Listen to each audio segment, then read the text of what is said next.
Ο Κάρολος Ντίκενς, ο σημαντικότερος Βρετανός συγγραφέας της Βικτωριανής εποχής, μέσα από τα βιβλία του δημιούργησε χαρακτήρες που άντεξαν στον χρόνο.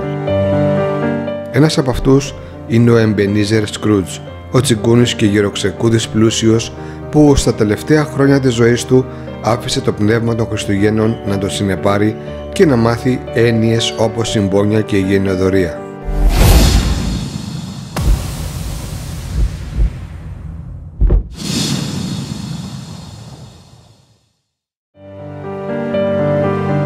Τον 17ο αιώνα έζησε ένας άνθρωπος που έμοιαζε αρκετά με το χαρακτήρα του Ντίκενς και πολλοί αναγνώστες του βιβλίου υποστήριζαν ότι ο Κάρολος Ντίκενς δανείστηκε τα χαρακτηριστικά του Σκρούτζ μέσα από τον υπαρκτό Τζον Μέγκοτ. Ο Τζον Μέγκοτ γεννήθηκε τον Απρίλιο του 1714 στην Αγγλία. Ο πατέρας του Τζον ήταν ξακουστός ζηθοποιός και η μητέρα του καταγόταν από οικογένεια πολιτικών. Στα 4 του, ο Τζον έχασε τον πατέρα του και λίγο αργότερα πέθανε και η μητέρα του. Μπορεί ο Τζον να ορφάνεψε από πολύ μικρή ηλικία, αλλά η περιουσία που του άφησαν ήταν αρκετή για να ζήσει πλουσιοπάροχα. Ο Τζον φοιτησε ως εσωτερικό σε ιδιωτικό σχολείο, έμεινε για έναν ολόκληρο χρόνο στην Ελβετία, ενώ μέχρι τα 30 του ζούσε με όλες τις ανέσεις, σύχναζε στα καλύτερα σαλόνια του Λονδίνου, ντυνόταν με τα ακριβότερα υφάσματα και δεν φοβόταν να χάσει χιλιάδες λίρες σε χαρτοπαιξίες. Επιπλέον δάνειζε πάντα μεγάλα ποσά σε φίλους του, χωρίς ποτέ να τα πάρει πίσω, αρκεί κάποιος να τα επέστρεφε εθελοντικά. Κανείς δεν πίστευε πως ο Μέγκοτ, περνώντας την 4η δεκαετία της ζωής του, θα ακολουθούσε τα χνάρια της μητέρας και του θείου του.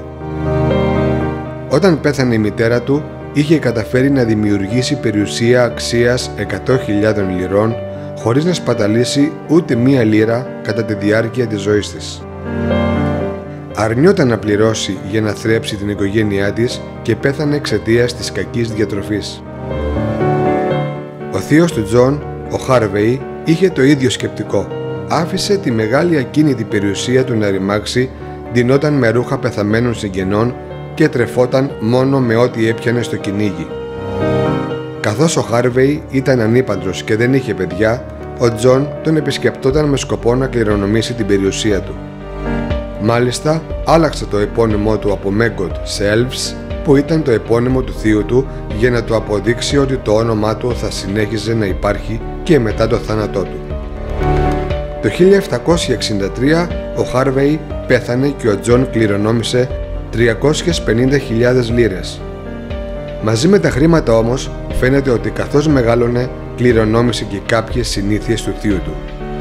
Αν και όταν ήταν νέος λάτρευε τις πολυτέλειες, στην ώριμη ηλικία δεν σπαταλούσε πλέον τίποτε για τον εαυτό του.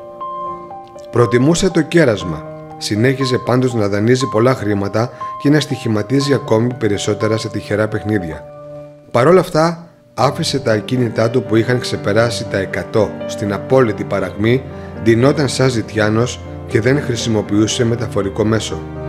Στη διάθεσή του είχε μόνο ένα άλογο που το χρησιμοποιούσε μόνο όταν έβρεχε και το έδαφος ήταν μαλακό, ώστε να μην χρειαστεί να το πεταλώσει.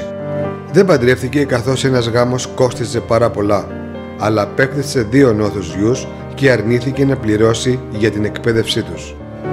Ιστορίες για τη διαβόητη τσιγκουνιά του Έλβς αναφέρουν ότι προτιμούσε να κοιμάται στο σκοτάδι για να μην σπαταλήσει κεριά. Έτρωγε με τους υπηρέτες του στην κουζίνα για να μην αναγκαστεί να ανάψει κι άλλη φωτιά στο τζάκι του σαλονιού του και εξοδέψει ξύλα.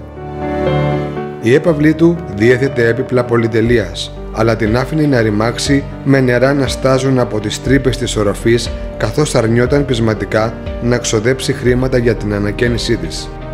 Το 1774 ο Έλβς εκλέχθηκε στο Βρετανικό Κοινοβούλιο, αλλά αρνήθηκε όλα τα κοινοβουλευτικά προνόμια και τη χρηματοδότηση για την καθιερωμένη καμπάνια των πολιτικών.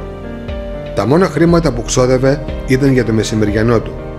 Τα 12 χρόνια που έμεινε στο αξίωμα κυκλοφορούσε σχεδόν ρακέντητος και έτρωγε πάρα πολύ λιτά. Από την πολιτική αποσύρθηκε καθώς δεν ήθελε να δώσει ούτε μία λίρα στην εκστρατεία για επανεκλογή. Συνέχισε να δίνει χρήματα σε αυτούς που του ζητούσαν και υπολογίζεται ότι μέχρι το 1786 είχε δανείσει πάνω από 150.000 λίρες. Η περιουσία του ξεπερνούσε το 1 εκατομμύριο λίρες, αλλά πέθανε ως ο φτωχότερος άνθρωπος. Προς το τέλος της ζωής του, ο χρόνιος υποσιτισμός και οι βασανιστικές δοκιμασίες που ο Elves επέβαλε στον εαυτό του κλώνησαν την ψυχική του υγεία. Υπήρχαν φορές που αγόραζε ολόκληρο γουρούνι και το έτρωγε για μέρες. Επειδή δεν υπήρχαν ακόμη τότε τα ψυγεία με τον πάγο, ο Elves μπορούσε να φάει ακόμα και χαλασμένο κρέας προκειμένου να μην δώσει λεφτά για φρέσκο κρέας ή λαχανικά. Έφτασε στο εξωφρενικό σημείο να τρέφεται από πεθαμένα πουλιά που άρπαζε από πεινασμένους αρουραίους. Η συνολική του περιουσία άγγιζε το 1 εκατομμύριο λίρες, αλλά ο ίδιος μάζευε ένα-ένα τα νομίσματα, τα τύλιγε σε χαρτοπετσέτες και τα έκρυβε σε κάθε γωνιά του σπιτιού του.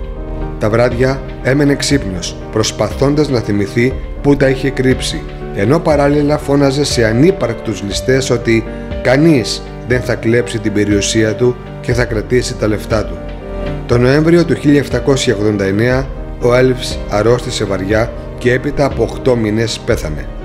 Έγραψε στους γιους του ένα γράμμα πιστεύοντας πως τους άφησε αυτό που ήθελαν.